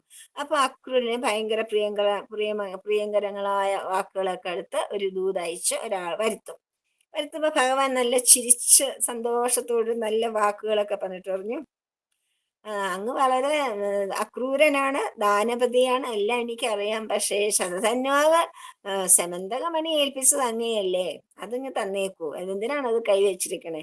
സത്താജത്തിനെ കൊന്നത് കണ്ടില്ലേ, അത് കയ്യിലിരുന്നോണ്ട്. അതുകൊണ്ട് ഒരു കാര്യം ചെയ്യൂ, അദ്ദേഹത്തിന് പിന്നെ ഒരു മകള് മാത്രമല്ലേ ഉണ്ടായിരുന്നുള്ളൂ, അതുകൊണ്ട് അദ്ദേഹത്തിന്റെ ക്രിയകളൊക്കെ ചെയ്യേണ്ടത് കൊച്ചുമക്കളായിരുന്നു. അതുകൊണ്ട് ഒരു കാര്യം ചെയ്യൂ, അവർക്ക് പിന്നെ അവരുടെ സ്വത്തല്ലേ, അതെന്തിനാണ് നിങ്ങൾ കൈവച്ചിരിക്കുന്നത്? അതുകൊണ്ട് മാത്രമല്ല, ആ മണി കണ്ടില്ലെങ്കിൽ എന്റെ ജ്യേഷ്ഠൻ എന്നെ വിശ്വസിക്കില്ല. ഞാനത് കണ്ടുപിടിച്ച് തിരികെ കൊണ്ടുവന്നു, എന്റെ ജ്യേഷ്ഠനായ ബലരാമൻ എന്നെ വിശ്വസിക്കില്ല. എനിക്ക് എന്റെ ജ്യേഷ്ഠൻ എന്നെ വിശ്വസിക്കണം. അതുകൊണ്ട് ആ മണി ഒന്ന് കാണിച്ചു തരൂ എന്ന് പറഞ്ഞു. അപ്പം അക്രൂരൻ ആ മണി തന്റെ കയ്യിൽ നിന്ന് പൊതിയൊക്കെ മാറ്റി പുറത്തെടുത്ത് എല്ലാവർക്കും തുണിയിൽ പൊതിഞ്ഞു വെച്ചിരുന്ന സൂര്യസമപ്രഭമായ രത്നമെടുത്ത് കൃഷ്ണന്റെ കയ്യിൽ കൊടുത്തു. രത്നം സ്വജനങ്ങളെ കാണിച്ച് തന്റെ പേരിലുള്ള കളങ്കം അകറ്റിയ ശേഷം കൃഷ്ണൻ അത് അക്രൂരന് തിരിച്ചു നൽകും. എന്നിട്ട് സർവേശ്വരനായ ഭഗവാൻ അക്രൂരന്റെ അടുത്ത് പറഞ്ഞു, അക്രൂരൻ ഇരിക്കുന്നിടത്ത് എപ്പോഴും ഐശ്വര്യമാണല്ലോ, അതുകൊണ്ട് ഈ സമന്തകമണി താങ്കളുടെ കയ്യിൽ തന്നെ ഇരിക്കട്ടെ, താങ്കൾ ഇവിടെ തന്നെ ഇരിക്കുകയല്ലേ, അപ്പൊ ദേശത്തിന് ഐശ്വര്യം ഉണ്ടാകുമല്ലോ, അതുകൊണ്ട് ഇത് അങ്ങ് തന്നെ സൂക്ഷിച്ചാൽ മതി, എന്റെ ചീത്തപ്പേര് മാറി കിട്ടിയാൽ മതി എനിക്ക്, അത് സാധിച്ചല്ലോ, അതുകൊണ്ട് അങ്ങ് തന്നെ വെച്ചോളൂ എന്ന് പറഞ്ഞിട്ട് അത് അദ്ദേഹത്തിന് തിരിച്ചു കൊടുത്തു. അപ്പൊ ഈ ഭഗവാന്റെ ഈ അപവാദവും അതിനുശേഷം ഭഗവാൻ ചെയ്യുന്ന കഥകളും ഒക്കെ ആയിട്ട് സർവേശ്വരനായ ഭഗവാന്റെ ഈ ലീല, ഇതെല്ലാം അറിഞ്ഞുകൊണ്ട് ചെയ്യുന്ന ഓരോ ലീലകളാണ്, ഓരോരോ സംഭവം. അതായത് അപവാദം നമുക്കുണ്ടായാൽ, അപവാദം എന്ന് പറയുന്നത് നമ്മൾ വളരെ ഭയപ്പെടേണ്ട. സ്വാമി പറയാം, മാർക്സിന് പ്രാധാന്യം കൊടുക്കണ്ട, റിമാർക്സിന് പ്രാധാന്യം കൊടുക്കും. മറ്റുള്ളവർ നമ്മളെ പറ്റി അപവാദം പറയാൻ ഇടവന്നാൽ അപവാദം നമ്മൾ സഹിക്കരുത്, അത് നമ്മൾ തീർത്തും മാറ്റണം എന്നുള്ളൊരു മെസ്സേജാണ് ഇവിടെ തരുന്നത്. അത് നമ്മൾ ചെയ്യാത്ത കുറ്റത്തിനാണ് ഈ അപവാദം എന്ന് പറയുന്നത്. എന്താണ് അപവാദം എന്ന് വെച്ചാൽ? ശരിയായ അല്ല, പിന്നെ അപഭ്രംശം എന്ന കാര്യമാണ്, ഇല്ലാത്തത് ഉണ്ടെന്ന് പറയുകയാണ്, അതാണ് അപവാദം. അപ്പൊ നമുക്ക് ഭയങ്കര ചീത്തപ്പേരാണ്. അപ്പൊ അങ്ങനെ ചീത്തപ്പേരിന് ഇടവരുത്തരുത് എന്ന് പറഞ്ഞ്, അതുകൊണ്ട് തന്നെ ഈ കഥ കേൾക്കുകയോ സ്മരിക്കുകയോ പഠിക്കുകയോ ഒക്കെ ചെയ്യുന്നവർക്ക് ദുഷ്കീർത്തി, ഭഗവാൻ ദുഷ്കീർത്തി നിന്ന് രക്ഷപ്പെട്ടതുപോലെ എല്ലാവർക്കും ദുഷ്കീർത്തി നിന്ന് രക്ഷയുണ്ടാവും എന്നാണ് ഫലശ്രുതിയായിട്ട്, ഈ കഥയുടെ ഫലശ്രുതിയായിട്ട് പറയുന്നത്. അപ്പൊ ശുഗൻ ഇങ്ങനെ വീണ്ടും കഥ പറയുകയാണ്. കഥയുടെ ഇടയ്ക്കിടയ്ക്ക് അങ്ങോട്ടും ഇങ്ങോട്ടും മാറിപ്പോവും. ഒരു കഥ പറയുന്നതിനിടയ്ക്ക് വേറൊരു കഥ വരും, ഒരു ക്വസ്റ്റ്യൻ വരും, അപ്പൊ വേറൊരു കഥ പറയേണ്ടി വരും. ഇപ്പൊ അങ്ങനെ പറഞ്ഞിട്ട് അക്രൂരന്റെ ഒക്കെ കഥ പറഞ്ഞു, സെമന്തമണിയുടെ കഥ പറഞ്ഞു. അപ്പൊ ശുഗൻ പറഞ്ഞു, അരക്കില്ലം ദഹിച്ചപ്പം അതിൽപ്പെട്ട് പിന്നെ പാണ്ഡവന്മാര് മരിക്കുന്നില്ലല്ലോ. വിതുരൻ നേരത്തെ കണ്ടിട്ട്, വിതുരൻ പറഞ്ഞു കൊടുത്തിട്ട് അവര് നേരത്തെ തന്നെ ഒരു ഗുഹ, ഒരു ടണൽ ഉണ്ടാക്കി അതുവഴി രക്ഷപ്പെട്ടു. അതുവഴി രക്ഷപ്പെട്ടിട്ട് അങ്ങനെ ഇരിക്കുന്ന പാണ്ഡവന്മാരെ കാണാനായിട്ട് കൃഷ്ണൻ സാത്വികി തുടങ്ങരാൽ അനുഗതനാണ്. സാത്വികി എന്ന് വെച്ചാല് അദ്ദേഹത്തിന്റെ മന്ത്രിയാണ്. അനുഗതനായിട്ട് അവർ ഇന്ദ്രപ്രസ്ഥത്തിൽ പോയി. അവിടെ ചെന്നപ്പം സർവേശ്വരനായ മുകുന്ദനെ കണ്ട് വീരന്മാരായ പാണ്ഡവന്മാർ എഴുന്നേറ്റു. അവര് ഭയങ്കര എല്ലാവരെയും വളരെ ആലിംഗനം ചെയ്തിട്ടാണ് ഭഗവാൻ അവരെയൊക്കെ സ്വീകരിക്കുന്നത്. അപ്പം അംഗസംഘം കൊണ്ട്, അതായത് ഭഗവാന്റെ അംഗങ്ങളുമായിട്ടുള്ള സംഘം, അതുകൊണ്ട് തന്നെ അവരുടെ ദുഃഖങ്ങളെല്ലാം അകന്നു. അങ്ങനെ പിന്നെ ശ്രീകൃഷ്ണൻ ജ്യേഷ്ഠന്മാരാണ് യുധിഷ്ഠിരനും ഭീമനും. അതുകൊണ്ട് കൃഷ്ണൻ അവരുടെ കാൽക്കൽ വീണ് വന്ദിച്ചു. പാഞ്ചാലി ആണെങ്കിൽ ലജ്ജയോടെ, പാഞ്ചാലിക്ക് ഭഗവാനെ അപ്പത്തൊട്ട് തന്നെ സഹോദര സമനാണ്. ഭഗവാൻ ഭയങ്കര ഉത്കൃഷ്ടാസനത്തിൽ ഉപവിഷ്ടനായി ശ്രീ കൃഷ്ണന്റെ പാദങ്ങളൊക്കെ പാഞ്ചാലി വന്ന് വണങ്ങും. അതിനുശേഷം എല്ലാവരും സാത്വികയും പാണ്ഡവന്മാരെ എല്ലാവരും ഇരുത്തിയിട്ട് കുന്തിയെ ചെന്ന് കണ്ട് നമസ്കരിച്ചു. അപ്പൊ കുന്തിയാണെങ്കിൽ വാത്സല്യം കൊണ്ട് ആനന്ദം കൊണ്ട് കണ്ണീരണിയും. എന്നിട്ട് പറഞ്ഞു, കൃഷ്ണ, ഞങ്ങളുടെ കുശലം അന്വേഷിക്കാനായിട്ട് നീ അക്രൂരനെ പറഞ്ഞയച്ചില്ലേ? അതുവരെ ഒരു വിവരം ഉണ്ടായിരുന്നില്ല. അക്രൂരനെ പറഞ്ഞയച്ച് ആ വിവരം അറിഞ്ഞതിന് ശേഷം ഞങ്ങൾക്ക് യാതൊരു തരത്തിൽ അനാഥത്വവും തോന്നുന്നതേ ഇല്ല കൃഷ്ണ. നീ ഞങ്ങൾക്ക് എപ്പോഴും, ഞങ്ങൾ സനാഥരായി നമുക്ക് മനസ്സിലായി, അല്ലെങ്കിൽ ഒരു അനാഥരെ പോലെ ആശ്രയിച്ചു കഴിയാൻ അവർക്ക് അവകാശപ്പെട്ടതാണെങ്കിലും ധൃതരാഷ്ട്രന്റെ ഒരു അധർമ്മം കൊണ്ടും ദുര്യോധനാദികളുടെ ദുഷ്ടത കൊണ്ടും അവർ അഭയാർത്ഥികളെ പോലെയാണ് സ്വന്തം രാജ്യത്ത് കഴിയുന്നത്. അവർക്ക് അവകാശപ്പെട്ട രാജ്യം, അവരുടെ അച്ഛനാണ് രാജാവായിരുന്നത്. ധൃതരാഷ്ട്രക്കാനുള്ള അവകാശം പോലും ഇല്ല. കുരുടന കണ്ണില്ലാത്ത ആളായതുകൊണ്ട് രാജ്യാവകാശം ഇല്ലാത്ത ആളാണ്. എന്നിട്ടും കൂടെ അവർക്ക് ഒരു വളരെ സങ്കടം അനുഭവിച്ച് ഞങ്ങൾ കഴിയുകയായിരുന്നു. കൃഷ്ണ, നീ വന്ന് ഞങ്ങളെ സ്മരിച്ച് ഞങ്ങളെ അനുമോദിച്ചപ്പോഴത്തേക്ക് ഞങ്ങൾക്ക് വളരെ സന്തോഷമായി. ഞങ്ങൾക്ക് എപ്പോഴും സനാഥനാണ് എന്നുള്ള ഒരു സനാഥരായല്ലോ എന്നുള്ള ആഗ്രഹം ഉണ്ടെന്ന് പറഞ്ഞ് ഭയങ്കര സന്തോഷം പ്രകടിപ്പിക്കുക. അപ്പൊ യുധിഷ്ഠിരൻ പറഞ്ഞു, സർവീശ്വര, യോഗീശ്വരന്മാർക്ക് പോലും ദുർദർശനായ അങ്ങ് ഞങ്ങൾക്ക് എപ്പോഴും കാണാൻ സാധിക്കുമാർ എന്ത് പുണ്യമാണ് ഞങ്ങൾ ചെയ്തിരിക്കുന്നതെന്ന് ചോദിച്ചു. അങ്ങനെ പാണ്ഡവന്മാരയാൾ വളരെ സ്നേഹത്തോടുകൂടി പിന്നെ സ്വാഗതം ചെയ്യപ്പെട്ട ഭഗവാൻ അവിടെ ഇന്ദ്രപ്രസ്ഥത്തിൽ അവർ താമസിക്കുകയാണ്. ഇന്ദ്രപ്രസ്ഥവാസികൾക്ക് എല്ലാവർക്കും ഒരു വർഷക്കാലം സന്തോഷം പകർന്നുകൊണ്ട് ഭഗവാൻ ദ്വാരകയെന്ന് വന്ന് ഈ കസിൻസിന്റെ കൂടെ ഒരു വർഷം താമസിക്കുകയാണ്. അങ്ങനെ ഒരു ദിവസം താമസിക്കുമ്പം അർജുനനുമായിട്ട് വലിയ കൂട്ടാണ്. അർജുനനും കൃഷ്ണനും ഒരേ ക്യാരക്ടർ, അവർ രണ്ടുപേരും ഒരുപാട് നല്ല സൽഗുണങ്ങളുള്ളവരാണ്. അതുകൊണ്ട് അർജുനനാണ് വലിയ സഖാവ്. അപ്പൊ ആ സഖ്യം കൊണ്ടിട്ട് രണ്ടുപേരും കൂടെ കവചമണിഞ്ഞ് വില്ലും അമ്പൊക്കെ ധരിച്ച് പിന്നെ ശ്രീകൃഷ്ണന്റെ കൂടെ. അർജുനന്റെ തേരെപ്പോഴും കപിധ്വജമാണ്. ഹനുമാൻ പറഞ്ഞിട്ടുണ്ടല്ലോ, അർജുനന്റെ തേരിൽ എപ്പോഴും ഞാൻ ഉണ്ടാവും. അതുകൊണ്ട് ആ കപിധ്വജനായ പിന്നെ അർജുനന്റെ തേരിൽ കയറി കൃഷ്ണനും അവര് നായാട്ടിനായിട്ട് വലിയൊരു കൊടുങ്കാട്ടിൽ പ്രവേശിച്ച് കാട്ടുമൃഗങ്ങളെയൊക്കെ നായാടിക്കൊന്ന് ഒക്കെ കൊണ്ടുവന്നു. എന്നിട്ട് പിന്നെ എന്നുവെച്ചാൽ മൃഗങ്ങളെയൊക്കെ ഹോമത്തിനായിട്ട് പിതൃവശൻ ധർമ്മപുത്ര അടുത്തേക്ക് അയച്ചു. അപ്പൊ ദാഹം കൊണ്ട് അർജുനന് ഭയങ്കര തളർച്ചയുണ്ടാവും. അപ്പൊ അവിടെ യമുനാ നദി അതിനടുത്തൂടെ ഒഴുകുന്നുണ്ടല്ലോ. അപ്പൊ യമുനാ നദിയിൽ കൈകാൽ കഴുകി വെള്ളം കുടിച്ചു. ഹസ്തിനപുരം എന്ന് വെച്ചാൽ ഇന്ദ്രപ്രസ്ഥം, യമുനയാണല്ലോ ആ ഭാഗമൊക്കെ. അപ്പം യമുനാ നദിയിലെ വെള്ളം കുടിക്കുമ്പോഴത്തേക്ക് ആ യമുനാ തീരത്ത് അതിസുന്ദരിയായ ഒരു യുവതി അങ്ങനെ വിലാസലാലസയായിട്ട് അങ്ങനെ നടക്കണം. യാതൊരു മോശമായിട്ടല്ല, വളരെ നല്ല ഒരു ഇതായിട്ട് ഇങ്ങനെ നടക്കണം, സഞ്ചരിക്കുന്നു. അപ്പൊ കൃഷ്ണൻ ചോദിച്ചിട്ട് സർവാംഗ സുന്ദരിയായ ഇതാരാണ് എന്ന് ഒന്ന് അന്വേഷിച്ച് വരാനായിട്ട് ശ്രീകൃഷ്ണൻ പറഞ്ഞു. അപ്പൊ ചോദിച്ചു, നിങ്ങൾ ആരാണ്, എവിടുന്ന് വരുന്നു, എന്തിനാണ് ഇവിടെ ഇങ്ങനെ സഞ്ചരിക്കുന്നത് എന്ന് ചോദിച്ചു. പറഞ്ഞു, ഞാന് നിന്നെ കാണുമ്പോ തന്നെ നിനക്ക് അനുരൂപനായ ഒരു വരനെ അന്വേഷിക്കുകയാണോ എന്നൊരു സംശയം, അതുകൊണ്ടാണ് ചോദിച്ചെന്ന് പറഞ്ഞു. ഞാൻ സൂര്യദേവന്റെ മകളായ കാളിന്തിയാണ്. അപ്പൊ ഭഗവാൻ മൂന്ന് പേരെ കല്യാണം കഴിച്ചു കഴിഞ്ഞു. ആരെയൊക്കെ? രുക്മിണിയെ കല്യാണം കഴിച്ചു, സത്യഭാമയെ കല്യാണം കഴിച്ചു, ജാമ്പവതിയെ വിവാഹം ചെയ്തു. ജാമ്പവതിയായിട്ടുള്ള വിവാഹം വളരെ കേമമായിട്ട് പിന്നെ ദ്വാരകയിൽ നടത്തും ഭഗവാൻ ജാമ്പവതിയെ കൊണ്ട് വന്നപ്പം. എന്നിട്ട് പിന്നെ നാലാമത് കാളിന്തിയാണ് എൻ്റെ പേര്. എനിക്ക് അച്ഛൻ എനിക്ക് താമസിക്കാനായിട്ട് യമുനയുടെ അന്തർഭാഗത്ത് ഒരു നല്ല കൊട്ടാരം തന്നിട്ടുണ്ട്. പക്ഷെ ഞാനൊരു തപസ്സിൽ ഏർപ്പെട്ടിരിക്കണം. ഞാൻ മഹാവിഷ്ണുവിനെ മാത്രമേ കല്യാണം കഴിക്കൂ, ഞാൻ വേറെ ആരെയും കല്യാണം കഴിക്കില്ല.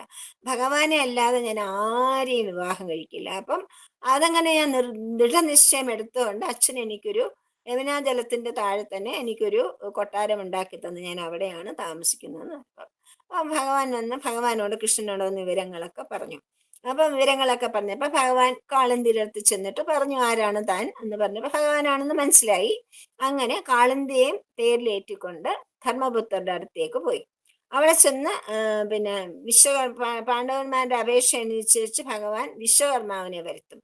വിശ്വകർമാവിനെ വരുത്തിയിട്ട് ആ ഇന്ദ്രപ്രസ്ഥം ഇപ്പോഴത്തെ ഡൽഹി, ഓൾഡ് ഡൽഹി, അവിടെ അതിമനോഹരമായ ഒരു നഗരമാക്കി മാറ്റും. മനസ്സിലായി? ഈ ദുഷ്ടതയൊക്കെ ചെയ്ത് കഴിയുമ്പോഴത്തേക്കും അവർ തിരിച്ചു വരുമ്പോഴത്തേക്കും അവർക്ക് അവകാശപ്പെട്ട കുറച്ച് സ്ഥലം എടുത്തിട്ട് അവർ അവിടെ താമസിച്ചു. പക്ഷെ അത് സാധാരണമായിരുന്നുകൊണ്ട് ഭഗവാൻ വിശ്വകർമാവിനെ തന്നെ വിളിച്ചു വരുത്തി അത് അതിമനോഹരമായ ഒരു പിന്നെ സിറ്റി, വളരെ വലിയൊരു നഗരമായിട്ട് മാറ്റി അവിടെ അങ്ങനെ താമസിക്കുകയാണ്. ഈ സമയത്താണ് പിന്നെ ഖാണ്ഡവവനം, അഗ്നിദേവന് ഒരു അസുഖം പിടിക്കും. അതായത് കണ്ടമാനം ആൾക്കാർ എല്ലാ സാധനങ്ങളും ദഹിപ്പിക്കുകയല്ലേ അഗ്നിയിൽ. അപ്പൊ അഗ്നി എല്ലാം ദഹിപ്പിച്ചിട്ട് അഗ്നിക്ക് മഹോദരം അഗ്നിദേവനൊരു വലിയ അസുഖം വന്ന് പെട്ടു. ആ അസുഖത്തിന് മരുന്ന് ഒന്നേ ഉള്ളൂ, ഖാണ്ഡവവനം മുഴുവൻ കഴിക്കണം. ഖാണ്ഡവവനം ദഹിപ്പിച്ചാൽ മാത്രമേ അഗ്നിദേവന്റെ അസുഖം മാറുള്ളൂ. അപ്പൊ ഖാണ്ഡവ വനത്തിലാണെങ്കിൽ ഇന്ദ്രൻ വാസുകിയുണ്ട്, ഇന്ദ്രന്റെ തന്നെ സംരക്ഷണയിലുള്ളതാണ് ഖാണ്ഡവവനം. അർജുനനാണെങ്കിൽ ഇന്ദ്രപുത്രനുമാണ്. പക്ഷെ പിന്നെ അഗ്നിദേവനെ രക്ഷിച്ചേ പറ്റുള്ളൂ. അതുകൊണ്ട് സ്വജനത്തിന്റെ ഖാണ്ഡവവനം ദഹിപ്പിക്കുന്നതിനായിട്ട് അഗ്നിയെ സഹായിക്കാനായിട്ട് കൃഷ്ണൻ അർജുനന് സാരഥ്യം വഹിച്ചു. അർജുനന്റെ തേരിന് സാരഥ്യം വഹിച്ചുകൊണ്ട് പോയി പിന്നെ അർജുനൻ പിന്നെ രക്ഷിക്കുകയാണ് ഖാണ്ഡവനത്തില്. ഖാണ്ഡവനം രക്ഷിച്ചപ്പോഴത്തേക്കും അതില് പിന്നെ അഗ്നിദേവന് വളരെ സന്തോഷമായിട്ട് അഗ്നിദേവൻ അർജുനന് ഒരുപാട് സമ്മാനങ്ങൾ കൊടുക്കും. എന്തൊക്കെയാണ് ആ സമ്മാനങ്ങള്?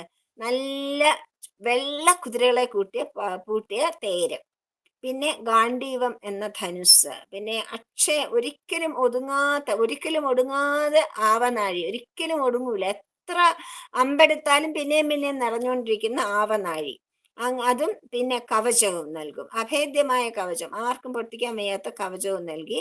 എന്നിട്ട് പിന്നെ അപ്പം പക്ഷെ ആ അഗ്നിയിൽ നിന്നും മയൻ മുക്തനായിരുന്നു. മയൻ എന്ന് പറയുന്നത് പിന്നെ മയൻ ഒരു അസുരനാണ്, അസുര ശില്പിയാണ് മയൻ. അസുരശില്പിയായ മയൻ പിന്നെ ഭയങ്കരമായ പിന്നെ മായാവിയുമാണ് മയൻ. അപ്പൊ മയന്റെ മയനെ കൊണ്ടിട്ട് പാണ്ഡവന്മാർക്കൊരു അത്യത്ഭുതകരമായ ഒരു സഭാമണ്ഡപം ഉണ്ടാക്കി കൊടുക്കും. ആ സഭാമണ്ഡപം ഭയങ്കര മാജിക്കൽ സഭാമണ്ഡപം. അവിടെയാണ് ദുര്യോധനൻ വെള്ളം കണ്ട് വെള്ളമില്ലെന്ന് ചാടുന്നതും വെള്ളം ഇല്ലെന്ന് വിചാരിച്ച് തുണി പൊക്കി പോകുന്നതും. അങ്ങനെ ആ മണ്ഡപത്തിലാണ് സ്ഥലജലഭ്രമം ദുര്യോധനന് ഉണ്ടാവുന്നത്. അങ്ങനെ ഒരു വർഷം അവിടെ താമസിക്കുമ്പോൾ ഇങ്ങനെ പല കാര്യങ്ങളും പാണ്ഡവന്മാർക്ക് വേണ്ടി ചെയ്തു കൊടുത്ത് അവരോട് വളരെ സ്നേഹമായിട്ട് വളരെ അനുമോദിതരായിട്ട് കൃഷ്ണൻ, സാത്വികയൊക്കെ കൂടെ ഉണ്ടാവും. സാത്വിക അദ്ദേഹത്തിന്റെ പിന്നെ മന്ത്രിയാണ്, കൂടെ ഉണ്ടാവും. അങ്ങനെ എല്ലാവർക്കും ആനന്ദം അരളിക്കൊണ്ട് അവിടെ ഇരിക്കും. അപ്പൊ കാളിന്തിയെ വിവാഹം കഴിച്ചിട്ടില്ല. അപ്പൊ കാളിന്തിയെ കൂടെ കൊണ്ടുപോയിട്ട് കാളിന്തി അവിടെ അന്തഃപുരത്ത് താമസിച്ചു. പിന്നെ ഭഗവാൻ തിരിച്ചു പോയിട്ട് കാളിന്തിയെ വളരെ ശ്രദ്ധാപൂർവം വളരെ കേമമായിട്ട് കല്യാണം കഴിച്ചു. അപ്പോഴാണ് അവന്തി എന്നൊരു രാജ്യമുണ്ട്. അവന്തിയിലെ രാജ്യത്തില് വിന്ദനും അനുവിന്ദനും എന്ന് പറഞ്ഞ രണ്ട് ബ്രദേഴ്സ് ഉണ്ട്, രാജാക്കന്മാരാണ്. അവർ പക്ഷെ ദുര്യോധനന്റെ ഭയങ്കര സുഹൃത്തുക്കളാണ്. അതുകൊണ്ട് തന്നെ അവർക്ക് കൃഷ്ണനോട് സ്നേഹമേ, കാരണം ദുര്യോധനന്റെ ശത്രുവല്ലേ കൃഷ്ണൻ. അതുകൊണ്ട് അവരും കൃഷ്ണന്റെ ശത്രുക്കളായിട്ടാണ് ഭാവിക്കുന്നത്. പക്ഷേ അവരുടെ സഹോദരിയായ മിത്രവിന്ദയ്ക്ക് കൃഷ്ണനിലാണ് പ്രേമം. കൃഷ്ണനെ മാത്രമേ വിവാഹം കഴിക്കൂ എന്ന് പറഞ്ഞാണ് മിത്രവിന്ദ ഇരിക്കുന്നത്. ആ ഉദ്യമത്തിൽ നിന്ന് അവളെ തടയും. പക്ഷേ പിന്നെ രാജാധിദേവിയുടെ മകൾ മിത്രവിന്ദയെ കൃഷ്ണൻ എന്ത് ചെയ്തു? അതൊരു അമ്മായിയുടെ മകളാണ്. പിന്നെ കൃഷ്ണന്റെ ഒരു അച്ഛൻ പെങ്ങളുടെ മകളാണ് പിന്നെ ഈ മിത്രവിന്ദ. അതുകൊണ്ട് മിത്രവിന്ദയെ എല്ലാവരും നോക്കിയിരിക്കുക, ഭഗവാൻ കട്ടുകൊണ്ട് പോകും. എല്ലാവരും അതായത് ഈ ഇത് നടത്തുമ്പോഴേ, സ്വയംവരം നടത്താൻ പോയപ്പോ ഭഗവാൻ വന്നിട്ട് കൂളായിട്ട് ആ കുട്ടിയെ കൊണ്ടുപോയി. അങ്ങനെ കൊണ്ടുപോയിട്ട് അദ്ദേഹം പിന്നെ മിത്രവിന്ദയെ വിവാഹം കഴിച്ചു. 4. 5 നഗ്നജിത്ത് എന്നൊരു രാജാവ് ഉണ്ടായിരുന്നു. കോസലത്തിലെ നഗ്നജിത്ത് വളരെ ശ്രേഷ്ഠനായ ഒരു രാജാവാണ്. അദ്ദേഹത്തിന് നാഗ്നജിതി എന്നുള്ള അതിസുന്ദരിയായ ഒരു മകളുണ്ട്. ആ മകൾക്ക് വേണ്ടിയിട്ട് ലോകത്തുള്ള രാജാക്കന്മാര് മുഴുവൻ വഴക്കിടുകയാണ്, എല്ലാവർക്കും അവളെ വിവാഹം കഴിക്കണം. അപ്പം രാജാവ് വിചാരിച്ചു അങ്ങനെ എല്ലാവർക്കും വിവാഹം ചെയ്ത് കൊടുത്ത് ഭയങ്കര യുദ്ധം ഉണ്ടാവും, ആർക്ക് വിവാഹം ചെയ്ത് കൊടുക്കും, ആരെയും സെലക്ട് ചെയ്യാൻ പറ്റുന്നില്ല. അപ്പൊ അദ്ദേഹം ഒരു ഒരു ഒരു ഒരു മത്സരം വെക്കും. മത്സരം എന്താണെന്ന് അറിയാമോ? ഭയങ്കര പിന്നെ ഭയങ്കര ബലവാന്മാരും ഭയങ്കര തീക്ഷ്ണരും ഭയങ്കര കൊമ്പുകള്, വലിയ കൂർത്തുമൂർത്ത കൊമ്പുകളൊക്കെ ഉള്ള 7 കാളകളുണ്ട് അദ്ദേഹത്തിന്. ആ 7 വലിയ ആന പോലെ വലിയ കാള. ആ 7 കാളകളെ ആരാണോ കീഴടക്കുന്നത് അവർക്ക് മാത്രമേ ഈ കുട്ടിയെ കല്യാണം കഴിച്ചു കൊടുക്കുന്ന ഒരു പിന്നെ ഒരു ഇതങ്ങ് വെക്കും, ഒരു മത്സരം അങ്ങ് വെച്ചു. അപ്പൊ പിന്നെ ഒരുപാട് പേര് ട്രൈ ചെയ്യും, പറ്റൂല, ഭയങ്കര കാളുകളാണ്, മരിച്ചു പോകും അതിനോട് യുദ്ധം ചെയ്യാൻ പോയാൽ. അതുകൊണ്ട് ആൾക്കാർ പതുക്കെ അങ്ങനെ വിട്ടു നിൽക്കും. ഈ വിവരം ശ്രീകൃഷ്ണൻ അറിഞ്ഞു. മിത്രവിന്റെ അല്ല, നാഗനദിക്ക് ഭഗവാനുള്ള അനുരാഗവും അറിയാം. അതുകൊണ്ട് എന്ത് ചെയ്തു, ശ്രീകൃഷ്ണൻ ഒരു വലിയ സേനയുമായിട്ട് അവിടെ എത്തി കോസലാവതിയോട് ചോദിച്ചു, പിന്നെ ഈ കൃഷ്ണൻ തന്നെ ഭർത്താവായി വരണേന്ന് പറഞ്ഞ് നാഗനദി വ്രതങ്ങളൊക്കെ എടുത്തുകൊണ്ടിരിക്കുകയാണ്. അപ്പൊ അതുകൊണ്ട് തന്നെ പറഞ്ഞ് ദേവിയോട് പ്രാർത്ഥിക്കാൻ, ദേവി എൻ്റെ ആഗ്രഹം ഒന്ന് സഫലമാക്കി തരണേ എന്ന് പ്രാർത്ഥിച്ച് അവളെ ഭഗവാനെ മനസ്സാ വരിച്ചു. അപ്പൊ പറഞ്ഞു, നാരായണ, ഞാൻ അങ്ങേക്ക് തരുന്നതിന് എനിക്ക് വിരോധമൊന്നുമില്ല, പക്ഷെ ഇങ്ങനെ ഒരു മത്സരം ഞാൻ വെച്ചിട്ടുണ്ട്. അതുകൊണ്ട് ആ മത്സരത്തിൽ ജയിക്കുന്നവർക്ക് മാത്രമേ മകളെ കൊടുക്കൂന്നൊരു നിഷ്ഠ വെച്ചിരിക്കുന്നതുകൊണ്ട് അങ്ങ് എന്താ ചെയ്യേണ്ടതെന്ന് പറഞ്ഞു. എന്തായാലും ഞാൻ അങ്ങുമായിട്ട് സൗഹൃദം ആഗ്രഹിക്കുന്നു, മാത്രമല്ല കന്യാധനം നൽകുവാൻ ഞാൻ ശക്തനല്ല, അതുകൊണ്ട് പിന്നെ ഞാൻ യുദ്ധം ചെയ്യാം എന്ന് പറഞ്ഞ് ഭഗവാൻ 7 രൂപമെടുക്കും. 7 രൂപമെടുത്ത് 7 കാളയും ഒരൊറ്റ നിമിഷം കൊണ്ട് തന്നെ ഒരേ സമയത്ത് തന്നെ കയറിട്ട് കെട്ടി മുറുക്കി വലിച്ച് ഒരു കൊച്ചു മരക്കിളിയെ, കൊച്ചു കാളക്കുട്ടന്മാരെ പോലെ കൊണ്ട് രാജാവിൻ്റെ അടുത്ത് കൊണ്ട് കൊടുത്തു. അങ്ങനെ ആർക്കും എന്നെ എതിർക്കാൻ പറ്റില്ലല്ലോ, മത്സരം ജയിച്ച ആളല്ലേ. അങ്ങനെ കൃഷ്ണന് നാഗനദിയെ ഭഗവാൻ വിവാഹം ചെയ്തു. അവരെ നാഗനദിയുമായിട്ടും വിവാഹം കഴിഞ്ഞിട്ട് അവിടെ നിന്ന് വിവാഹം കഴിഞ്ഞിട്ട് ദ്വാരകയിലേക്ക് കൂട്ടിക്കൊണ്ടുപോകും.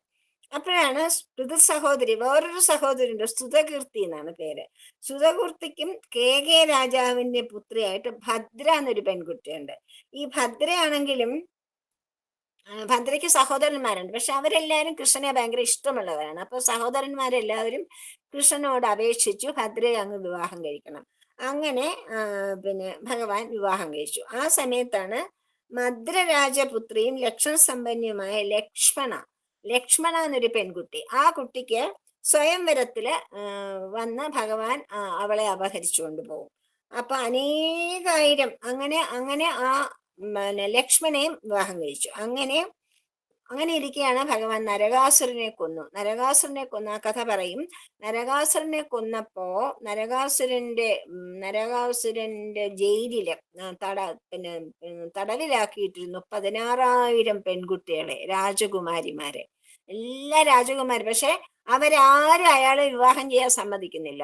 അങ്ങനെ 16,000 പേര് എന്തെങ്കിലും നിങ്ങളുടെ മനസ്സ് മാറണവർ ഇതിനകത്ത് കെടാന്ന് പറഞ്ഞ് അദ്ദേഹം ജയിലിനകത്ത് ഇട്ടിരിക്കുകയാണ്. പക്ഷെ അവരാരും സമ്മതിക്കുന്നില്ല. ആ സമയത്ത് ഭഗവാൻ വന്നിട്ട് നരകാസുര വധം വേറെ കഥയാണ്, അത് പിന്നെ പറയാം. അപ്പൊ നരകാസുരനെ വധിച്ചുകൊണ്ട് ഭഗവാൻ ആ 16,000 പെൺകുട്ടികളെ മുക്തി കൊടുത്തു. അവരെ എല്ലാവരെയും ജയിലിൽ നിന്ന് പുറത്തിറക്കിയിട്ട് പറഞ്ഞു, എല്ലാവരും അവരവരുടെ പിതാക്കന്മാരുടെ അടുത്തേക്ക് പോകും, എല്ലാവരും അവരവരുടെ രാജ്യങ്ങളിലേക്ക് മടങ്ങിപ്പോണം. അപ്പൊ ആരും പോവില്ല. എല്ലാവർക്കും കൃഷ്ണന്റെ ആ പിന്നെ സൗന്ദര്യത്തിലും ശക്തിയിലും ബലത്തിലും വീര്യത്തിലും സൗശീല്യത്തിലും അവരെല്ലാം ആകൃഷ്ടരായിട്ട് പറഞ്ഞു, ഭഗവാനെ, ഞങ്ങളെ ഇനി ആരും സ്വീകരിക്കില്ല. കാരണം ഞങ്ങൾ ഒരാളുടെ ജയിലിലാണെങ്കിലും ഒരാളുടെ പരപുരുഷന്റെ സ്ഥലത്ത് ഞങ്ങൾ താമസിച്ചല്ലേ, സമൂഹം ഞങ്ങളെ അംഗീകരിക്കില്ല. അപ്പൊ ഞങ്ങൾ എല്ലാവരും കെട്ടുപോകും, ഞങ്ങളെ ആരും സ്വീകരിക്കില്ല. അപ്പൊ ഞങ്ങൾക്ക് ദുർമാർഗങ്ങളിൽ പതിച്ചു പോവില്ലേ ഞങ്ങൾ. അപ്പൊ ഞങ്ങൾക്ക് ഭഗവാൻ അല്ലാതെ ആരും അഭയമില്ല, ഭഗവാൻ തന്നെ ഞങ്ങളെ വിവാഹം കഴിക്കണമെന്നു. അങ്ങനെ ഭഗവാൻ ആ 16,000 പെൺകുട്ടികളെയും വളരെ കേമമായിട്ട് 16,000 രൂപങ്ങൾ എടുത്ത് വിവാഹം കഴിച്ചു. വിവാഹം കഴിച്ചിട്ട് 16,000 കൊട്ടാരങ്ങൾ ഉണ്ടാക്കി 16,000 രൂപത്തില് ഭഗവാൻ അവിടെ താമസിക്കും. എല്ലാവരുടെ കൂടെയും ഗൃഹസ്ഥാശ്രമം പാലിച്ചുകൊണ്ട് എല്ലാവരിലും 10 മക്കളും ഉണ്ടായി. പിന്നെ കേമമായിട്ട്, അതാണ് കൃഷ്ണന്റെ മഹത്വം എന്ന് പറയുന്നത്. എന്നിട്ടും കൃഷ്ണനെ ബ്രഹ്മചാരി എന്നാ പറയണ. കാരണം എന്താന്ന് വെച്ചാൽ ഒരു പ്രവൃത്തിയും കൃഷ്ണനെ ബാധിക്കില്ല, സംഘമില്ല. കൃഷ്ണൻ ചെയ്യുന്ന ഒരു കാര്യത്തിലും കൃഷ്ണൻ സംഘമില്ലാത്തതുകൊണ്ട് കൃഷ്ണനെ നിത്യബ്രഹ്മചാരി, ഏറ്റവും വലിയ ബ്രഹ്മചാരിയാണെന്ന് വെച്ചാൽ ശ്രീകൃഷ്ണനെ പറയാം. അങ്ങനെയാണ് കൃഷ്ണന്റെ കഥ. അങ്ങനെ ആണ് 16,008 ഭാര്യമാരുണ്ടാകുന്നത്. അപ്പം മുറയ്ക്ക് പറഞ്ഞാല് പട്ടമഹിഷികൾ എന്ന് പറയണത് ഈ 8 പേരാണ്. അഷ്ടപത്നികൾ, ഭഗവാന്റെ അഷ്ടവധുക്കൾ, അല്ലെങ്കിൽ പട്ടമഹിഷി എന്ന് പറയുന്നത് ഒന്നാമത് രുക്മിണി ശ്രീദേവിയുടെ അവതാരമാണ്. സത്യഭാമ ഭൂമിദേവിയുടെ അവതാരമാണ്. സത്യഭാമയുടെ അവതാരത്തിനൊരു ഭൂമിദേവി സത്യഭാമയായിട്ട് ജനിക്കാൻ വേറൊരു കാരണം കൂടെ ഉണ്ട്.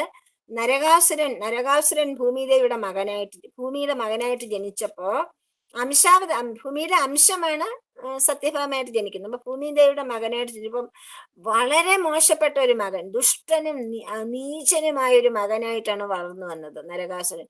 ഭൂമിദേവിക്ക് പോലും ക്ഷമ കെട്ടു. ക്ഷമയുടെ മൂർത്തിയാണ് ഭൂമിയോളം ക്ഷമ എന്ന് പറയില്ലേ. പക്ഷെ ആ ഭൂമിദേവിക്ക് പോലും ക്ഷമ കെട്ടിട്ട് ഇവനെ ആരെങ്കിലും ഒന്ന് കൊന്നു തന്നാ മതി എന്ന് പറഞ്ഞു. പക്ഷെ അവന് അമ്മയടുത്തുനിന്ന് വരം വാങ്ങിച്ചിരുന്നു, അമ്മയല്ലാതെ എന്നെ ആരും കൊല്ലാൻ പാടില്ല, അമ്മ മാത്രം എന്നെ കൊല്ലാവൂ. അമ്മ മകനെ കൊല്ലുവോ? ഇല്ല. ആ കാലത്തൊന്നും കൊല്ലൂല, ഇക്കാലത്ത് കൊല്ലും. ആ കാലത്തൊന്നും അമ്മമാരൊന്നും മക്കളെ കൊല്ലൂല, ഒരിക്കലും ചിന്തിക്കുക പോലുമില്ല. അപ്പോ പിന്നെ സത്യഭാമയായിട്ട് ഭൂമിദേവി ജന്മമെടുക്കും. എന്നിട്ട് നരകാസുരടുത്ത് യുദ്ധം ചെയ്യുമ്പം സത്യഭാമയെ മുൻപിലിരുത്തിക്കൊണ്ടാണ് പോകുന്നത്. അതങ്ങനെ ഒരു കഥയാണ്, അത് പറയാം. അങ്ങനെ പിന്നെ മൂന്നാമത് ജാമ്പവതി, നാലാമത് നാഗ്നജിതി, അഞ്ചാമത് മിത്രവിന്ദ, പിന്നെ ആറാമത് നാഗ്നജിതി, രുക്മിണി, സത്യഭാമ, ജാമ്പവതി, പിന്നെ കാളിന്തി, പിന്നെ മിത്രവിന്ദ, നാഗ്നജിതി, ഭദ്ര, ലക്ഷ്മണ, ഇങ്ങനെയാണ് വിവാഹം ചെയ്തത്.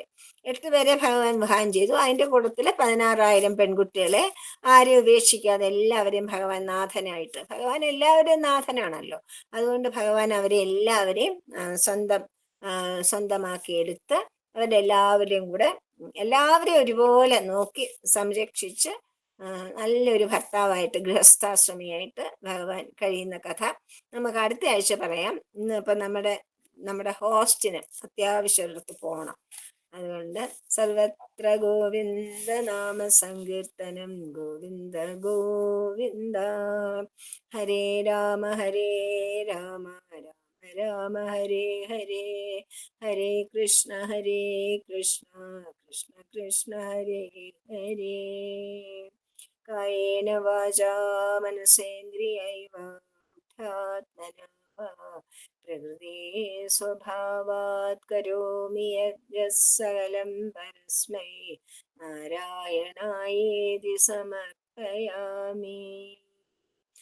സ്വസ്തി പ്രജാഭ്യഃ പരിപാലയന്താം ജ്ഞാനേന മാർഗേണ മഹീമഹീഷാ. ഗോബ്രാഹ്മണേഭ്യഃ ശുഭമസ്തു നിത്യം. സമസ്തലോകാഃ സുഖിനോ ഭവന്തു. സമസ്തലോകാഃ സുഖിനോ ഭവന്തു. സമസ്തലോകാഃ സുഖിനോ ഭവന്തു. ഓം ശാന്തി ശാന്തി ശാന്തി.